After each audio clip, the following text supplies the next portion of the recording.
इस संसार समुद्र से पार होना बहुत कठिन है, क्योंकि भगवती माया का ऐसा आकर्षण है कि एक क्षण में हम सत ज्ञान भूल जाते हैं। असत अज्ञान का ऐसा साम्राज्य सा छाया हुआ है।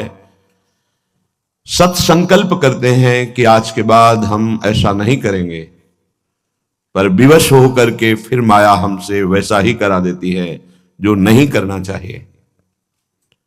उसके लिए हमें अध्यात्म बल की आवश्यकता है।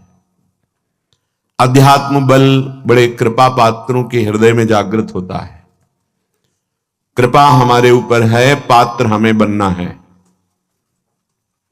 कृपा ना होती तो मनुष्य देह ना मिलता, साधु संग ना मिलता, धाम आने को ना मिलता, नाम लीला रूप प्रभु के सिद्धांत ये सुनने को ना मिलता।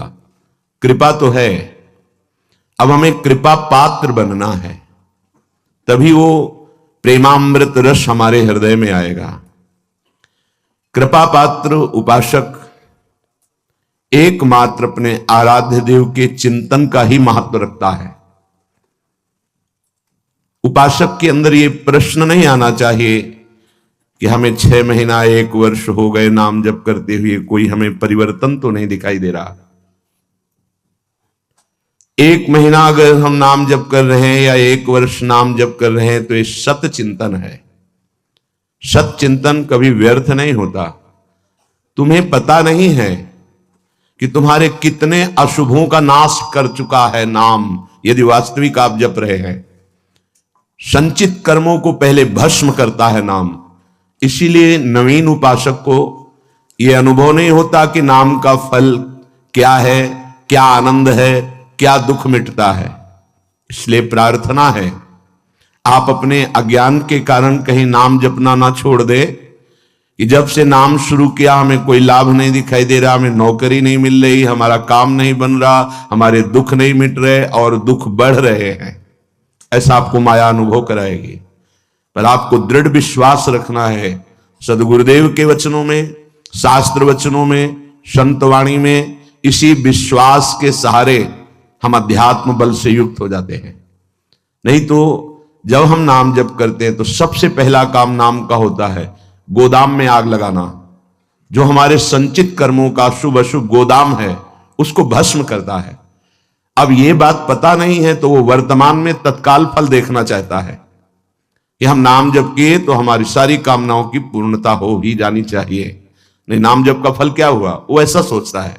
पर ऐसा नहीं है। नाम जप सबसे पहले अशुभों का नाश करता है, फिर शुभ फंसाने वाले जो होते हैं वो उनका भी नाश कर देता है। इसके बाद क्रियमाण पूरा परम पवित्र करके भगवद अर्पित कराता है, प्रारब्ध भोगने की सामर्थ्य देता है। फिर आनंद का ऐसा उन्माद होता है, आनंद की ऐसी उत्तम अवस्था होती है जो वाणी से वर्णन नहीं की जा सकती। आप धैर्यवान बने, उत्साह पूर्वक नाम का जप, नाम का कीर्तन, नाम का चिंतन करें। परिणाम बहुत मंगलमय होगा। थोड़ा धीरज रखें, थोड़ा विश्वास करें। न एक एक नाम आपको उठा रहा है, अभी आपको समझ में नहीं आएगा। जब आपके पाप नष्ट हो जाएंगे, हृदय निर्मल होने लगेगा, तब आपको समझ में आएगा। मेरा मन प्रियाजू की कृपा से इस प्रेम रस में आविष्ट हो गया है। अब मेरे लिए वृंदावन से उत्तम कोई नहीं, क्योंकि वृंदावन ने मुझे प्रियाजू प्रदान किया, प्रियाजू के चरणों का प्रेम प्रदान किया, राधा नाम प्रदान किया। अब किसी की कोई मर्यादा नहीं। प्रेम की अपनी स्वयं की मर्यादा है कि वो किसी की मर्यादा नहीं रखता। प्रीति न काहू की कान विचारे, ये प्रेम है। प्रीति की रीति रंगीलो ही जाने। अगर प्रेम का सही रूप कोई जानता है तो प्रभु श्री कृष्ण जानते हैं। इसलिए वो मर्यादा पुरुषोत्तम के रूप में जब अवतरित हुए तो एक एक मर्यादा का पालन। और जब लीला पुरुषोत्तम प्रेमावतार श्री कृष्णचंद्र जी, महाराज की लीलाओं को समझना सदगुरु की चरण शरण में बैठकर ही हो सकता है। जो रसिक हैं, जो लाडली लाल के रस में डूबे हुए रसिक सदगुरुदेव हैं, उनके चरणों के समीप बैठकर ही इनकी लीला समझ सकते हैं। नहीं, इनकी लीला बड़े बड़े मुनियों के लिए भी अगोचर ही है। न देवैर ब्रह्मादेर न खलु हरि भक्तैर न सुहृदा, ये स्वयं बाके हैं, इनकी लीला भी बाकी है। ये बाकी की बाकी लीला को जिसका कहीं कुछ बाकी नहीं रह गया वही समझ सकता है। कोई भी चाह, कोई भी लालसा यदि बाकी है तो बाकी की लीला को नहीं समझ सकता। जिसका हृदय समस्त कामनाओं से, इच्छाओं से रहित हो चुका है और प्रेम रस का रसिक हो गया है, वो इनकी लीलाओं को जानता है। श्रीपाद कह रहे, ये मैंने इसलिए कहा कि मेरा मन श्यामा श्याम के प्रेम में अब प्रवेश कर गया है और ये प्रेम पंचम पुरुषार्थ है। तो उपासक को बड़ी कृपा यदि वृंदावन धाम आने को मिले, आश्रय मिले, वास करने को मिले, उसमें विशिष्ट कृपा के सत्संग मिल जाए। सत्संग से हमारे समस्त संशयों का नाश हो जाता है और हृदय दृढ़ हो जाता है कि अब मैं मुक्त होना चाहता हूं। जीवन मुक्त महापुरुष ही प्रेम में प्रवेश होता है, ध्यान रखना। प्रेम रस तभी प्राप्त होता है, पहले प्रेम जीवन मुक्त करता है, तत्वबोध कराता है। सर्वान वस्तु तया निरीक्ष परम स्वाराध्य बुद्धिर्मम, जो उपनिषद कहते हैं सर्वम खलमिदम ब्रह्मणे नानास्ति किंचन, इसका पहले बोध होता है, फिर प्रेम रस प्राप्त होता है। जीवन मुक्त करके विदेह स्थिति से फिर वो प्रेम प्रदान करते हैं। जैसे पांचों भूले देह शुद्धि, ये विदेह स्थिति है, तब छठे भावना रास की, तब वो भावना में प्रवेश करता है। इतनी ऊंचाई हम अपने साधन बल से नहीं प्राप्त कर पाते, ये गुरु कृपा बल से। तभी कहा है रे मन रसकन संग बिन रंच न उपजे। एक साधारण बिना साधन जानने वाले को भी प्रियाजू मिल गए। क्यों?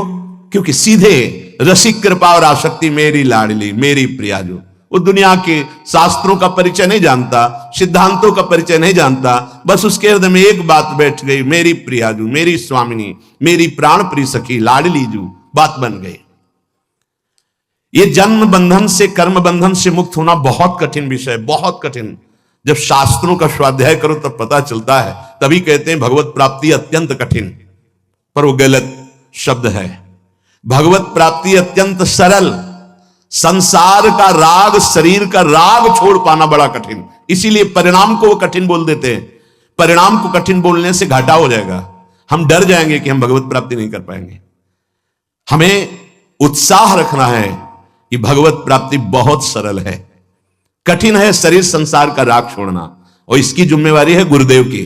बस आप उनके कथनानुसार चले तो शरीर और संसार के राग का नाश हो जाएगा। परमार्थ का स्वरूप कल के सत्संग में वर्णन किया गया कि उपासक चाहे वो गृहस्थ हो या विरक्त, यदि इस मार्ग में उन्नति प्राप्त करना चाहता है तो किसी के स्वभाव या कर्म की ना तो प्रशंसा करे और ना निंदा करे। क्यों? जब वो गलत कर रहा है तुम निंदा क्यों ना करें? तुम क्रिया को देख रहे हो लेकिन पावर को नहीं देख रहे। पावर गोविंद है उसमें, सामर्थ्य गोविंद है उसमें। उपासक उपास्य देव को देखता है, क्रियाओं को नहीं देखता। बोले नहीं, बहुत गंदा आदमी, उससे भगवान कैसे मान सकते हैं? तो गंदा उसकी क्रिया को लेकर के है, लेकिन परम कारण तत्व जो बैठा है वो निर्विकार, चेतन, अमल, सहज सुख राशि, उसको क्यों नहीं देखा? तुम क्रिया देखने वाले संसारी नहीं हो, तुम तत्व का दर्शन करने वाले भगवत भक्त हो, उपासक हो, जिज्ञासु हो। जैसे हम छाया को देखकर, कल ध्यान कीजिए सत्संग का, छाया को देखकर भ्रम हो जाता है कोई है क्या, ठूंठ को देखकर भ्रम हो जाता है भूत है क्या, रस्सी या टायर को देखकर हमें भ्रम हो जाता है ये सर्प है क्या, पर वहां कुछ नहीं होता। वो ठूंठ है, वो रस्सी है, वो आपकी छाया है। ठीक ऐसे ही पूरे संसार में आपके सिवा कुछ नहीं है। सच्ची माने आपको भ्रम होगा, कैसे ऐसे हो सकता है? जैसे स्वप्न में आपके मन के सिवा कुछ नहीं था, तो उसमें दुश्मन भी थे, मित्र भी थे, भोग भी था, ना जाने क्या क्या था, पर जब जगे तभी वो झूठा समझ में आया ना। स्वप्न में तो आपको सब सत्य लग रहा था, ऐसे ही अज्ञान से युक्त होने के कारण आपको ये नानात्व तो सत्य लग रहा है। स्त्री पुरुष, अच्छा बुरा, नीच उत्तम मध्यम, ये आपको लग रहा है। श्री भगवान कह रहे हैं बहुत गूढ़ प्रसंग है। अगर आज का प्रसंग समझ लेंगे तो प्रियाजू के चरणों में लिपट जाएंगे कि मेरे बस की बात नहीं। ध्यान से सुनिएगा। आत्मैव तदिदं विश्वम सृज्यते सृजति प्रभु। बहुत सुंदर विषय। भगवान ने अपने आप से अपने आप का सृजन किया है, दूसरा कुछ नहीं। आत्मैव तदिदं विश्वम सृज्यते सृजति प्रभु त्रायते त्राति विश्वात्मा ह्रियते हरितीश्वर, उसने अपने आप से अपने आप को बनाया। त्रायते त्राति विश्वात्मा, ह्रियते हरितीश्वर, और अपने आप से अपने आप की रक्षा की, पालन किया। और फिर ह्रियते हरितीश्वर, फिर अपने आप से अपना संहार किया। यह है सत्य विषय। उद्धव तस्मान्नहात् बनोन्यस्मा दन्यो भावो निरूपितः, निरूपितेयं त्रिविधा निर्मूला भातिरात्मनि इदं गुणमयं विद्धि त्रिविधम मायया कृतम। इसलिए उद्धव तुम सच्ची बातें समझो। मैं अपने आप से अपने आप को रचा, अपने आप से अपने आप का पालन किया और अपने आप से अपने आप का संहार कर लूंगा। किसको दोष दर्शन दें, किसकी निंदा करें, किसकी प्रशंसा करें? कोई दूसरा हो तब ना। आप कह रहे हैं हां, जिनको ज्ञान दृष्टि नहीं प्राप्त हुई है, व्यवहार दृष्टि प्राप्त हुई है, वो ये बात ना समझकर भिन्न देखते हैं। ये अच्छा, ये बुरा, ये स्त्री, ये पुरुष, ये जड़, ये चैतन्य, आदि आदि। उद्धव, ज्ञान दृष्टि के अतिरिक्त मेरे इस रहस्य को किसी और दृष्टि से नहीं जाना जा सकता। जो कुछ भी तुम्हें दिखाई दे रहा है, प्रतीत हो रहा है, तुम्हारे चिंतन में आ रहा है, ये केवल मैं ही मैं हूं। देखो, पीछे मन को लगाने की दो युक्तियां बताई गई थी।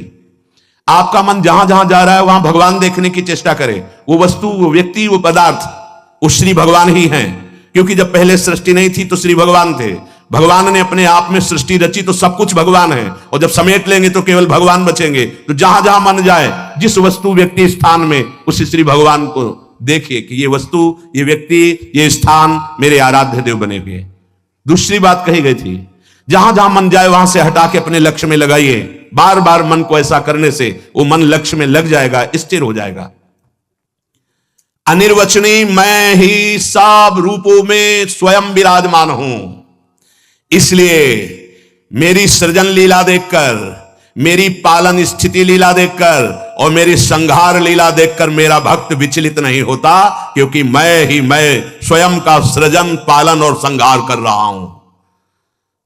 ये जो तीन प्रतीतियां हो रही, सृजन, पालन, संहार, अध्यात्म, अधिदैव, अधिभूत, ये बिल्कुल निर्मूल हैं। जैसे माया, जैसे स्वप्न में कुछ नहीं था, वैसे ही माया के द्वारा कुछ नहीं है। न सृजन है, न पालन है, न संहार है। मान सकते हो? मलिन अंतःकरण अज्ञान की स्थिति में कैसे मान पाओगे? ना होने पर यह प्रतीत हो रहा है। कैसे? ये तीन गुणों के प्रकाश से, सतोगुण, रजोगुण, तमोगुण के प्रभाव से दृष्टा, दर्शन, दृश्य, ये त्रिविधता पैदा हो गई। ऐसी त्रिविधता को मिटाने के लिए हमें मानव जन्म मिला है, साधना मिली, किसी और को पाने के लिए नहीं, अपने आप को जानने के लिए। एतद् विद्वान मदुदितम ज्ञान विज्ञान नैपुणम न निंदन्ति न च स्तौति लोके चरति सूर्यवत। जो मेरे इस परमार्थ सिद्धांत को जान जाता है, वो ज्ञान विज्ञान में उत्तम स्थिति को प्राप्त हुआ महात्मा ना कभी किसी की प्रशंसा करता है, ना किसी की निंदा करता है। वो सूर्य के समान पूरे त्रिभुवन में समभाव से विचरता है। प्रत्यक्षेणानुमानेन निगमेन आत्म संविदा आद्यंतवद सच ज्ञात्वा निसंगो विचरेदिह। इसलिए मेरा भक्त प्रत्यक्ष से, अनुमान से, शास्त्र से, आत्मानुभूति से, महापुरुषों से वो ये जान चुका है कि ये माया का त्रिविध खेल चल रहा है, सतोगुणी, रजोगुणी, तमोगुणी, पालन, सृजन, संहार। इसलिए वो सबसे असंग हो जाता है। ये स्थूल, सूक्ष्म कारण, तीनों लोक असंग होकर के वो अपने आप से अपने आप में तृप्त रहता है। धन्य है ऐसा महापुरुष जो अपने आप से अपने आप में तृप्त रहता है, वो असंग भाव से विचरता है। उद्धव जी को एक प्रश्न यहां परेशान करने लगा मन में कि आत्मा अविनाशी, चैतन्य घन, शरीर जड़ नाशवान, फिर ये जन्म किसका होता है, फिर मरण किसका होता है? प्रश्न कर बैठे। बहुत सुंदर प्रश्न है और बहुत सुंदर उत्तर है। यदि आप समझ पाए तो आप प्रियाजू के चरणों में भाग पड़ेंगे, क्योंकि आपकी समझ के परे की बात है। लाडली जो मेरी तो कुछ समझ में नहीं आया, बस मैं तो यही कह रहा हूं, हमारी महारानी श्री राधा रानी। इसलिए थोड़ा धूप का ताप लगे ना तो वृक्ष की छाया अच्छी लगती है। देखो, संसार से मुक्त होने के लिए ये बहुत जोर का प्रश्न है। उद्धव जी ने कहा, नैवात्मनो न देहस्य संस्कृतिर दृष्ट दृश्यो अनात्मस्व दृशोरीस कस्य स्युदुपलभ्यते। प्रभु, ये चर्चा आपको मिलेगी नहीं प्राय, क्योंकि कथन और श्रवण के लिए स्थान की भी जरूरत होती है। तो यह श्रीधाम वृंदावन, और यहां व्यक्त अव्यक्त बड़े बड़े महापुरुष पधारे हुए हैं। तुम्हारी दृष्टि नहीं है तो तुम्हें व्यक्ति समझ में आएगा। जहां भगवत शास्त्रों का सत्संग होता है वहां सनक सनंदन सनातन सनत कुमार श्री हनुमान जी महाराज बड़े बड़े महाभागवत पधारते हैं, और उन्हीं के सानिध्य से समझ में आ सकता है। ये विशुद्ध भागवत परमार्थ मार्ग है। उद्धव जी ने पूछा कि भगवान, ये जो आत्मा है ये दृष्टा है, और शरीर जो है ये दृश्य है। आत्मा स्वयं प्रकाश है और देह जड़ है। ऐसी स्थिति में यह जन्म मरण किसका होता है? आत्मा का जन्म मरण हो नहीं सकता, क्योंकि स्वयं प्रकाश है, और जड़ शरीर का हो नहीं सकता, क्योंकि नाशवान विकारी है, ये तो यही नष्ट हो जाता है। महाराज, ये मरता कौन है और जन्मता कौन है? ना आत्मा और ना शरीर। अगर ये शरीर जन्मता मरता है तो शरीर को नष्ट करने के बाद फिर अब जन्म मरण खत्म हो जाना चाहिए, पर फिर शरीर मिलता है। आत्मा को हो नहीं सकता, क्योंकि स्वयं प्रकाश निर्विकार चैतन्य घन। तो ये होता किसको है जन्म मरण? इसका होना उपलब्ध है कि होता है जन्म मरण, तब ये होता किसे है भगवान? हे जगत गुरु, आप हमारे संशय की निवृत्ति करें। आत्मा व्ययो गुणः शुद्धा स्वयं ज्योतिरनावृता अग्निवद्दारुवच्चिद्देहा कस्य संस्कृति। नाथ, आपकी कृपा से इतना तो पता चला है कि आत्म तत्व अविनाशी है, प्राकृत अप्राकृत गुणों से रहित है, शुद्ध स्वयं प्रकाश है, कोई भी आवरण उसे ढक नहीं सकता। शरीर विनाशी है, साकार है, अशुद्ध है, आत्मा से प्रकाशित है और आवृत है माया के गुणों से। प्रभु, आत्मा तेज स्वरूप प्रकाशमान, शरीर काठ की तरह अचेतन, फिर ये जन्म मृत्यु संसार किसको प्राप्त होता है? कौन है जो बार बार जन्मता है मरता है? श्री भगवान वाच यावद्देहेन्द्री प्राणै रात्मनः सन्निकर्षणम संसारा फलवास्तावत् पार्थो अविवेकिनः। भगवान श्री कृष्ण ने कहा, प्रिय उद्धव, बहुत तुमने विशुद्ध परमार्थ के स्वरूप का प्रश्न किया है। यद्यपि इस संसार का ज्ञान में कोई अस्तित्व नहीं है, अज्ञान के कारण यह भास रहा है, पर ध्यान देने योग्य बात, जब तक ये देह का अभिमानी है, मैं स्त्री मैं पुरुष, मैं ये देख रहा हूं, मैं खा रहा हूं, मैं बोल रहा हूं, इंद्रियों का अभिमानी है, प्राणों का अभिमानी है, तब तक आत्मस्वरूप जो निर्विकार सच्चिदानंदमय है, इस भ्रांति के कारण बार बार जन्म और मरण को प्राप्त होता रहता है। यद्यपि ना उसका कभी जन्म होता है ना मरण होता है, फिर भी भ्रांति, ये भ्रांति स्वप्न की तरह है। अर्थे हृद्यमाने पी संस्कृतिर न निवर्तते ध्यायतो विषयानस्य स्वप्ने नर्थागमो यथा। जब तक इसको ये भान रहता है कि मैं स्त्री हूं, मैं पुरुष हूं, मैं अपनी इंद्रियों से भोग रहा हूं, मैं ये भोगा हूं, ये भोगूंगा, ये उसकी भ्रांति ऐसे है जैसे स्वप्न में। और स्वप्न में प्राप्त हुआ सुख दुख जब तक जागता नहीं तब तक सत्य भासता है। स्वप्न की विपत्तियां या स्वप्न का सुख कोई भी सत्य नहीं है, पर वो जब तक जगाया नहीं जाएगा तब तक उस विपत्ति या सुख को भोगता रहेगा। ऐसे ही बिल्कुल न जन्म है न मरण है, आत्म तत्व निर्विकार, शरीर भ्रमात्मक त्रिगुणात्मिका माया से रचा हुआ। पर जो साधक, जो मनुष्य अपने को स्त्री या पुरुष मानकर और विषय भोगों का चिंतन करता रहता है, वो अज्ञानी स्वप्नवत भोगों में फंसा हुआ जन्म मरण रूपी संसार से कभी निवृत्त नहीं हो सकता।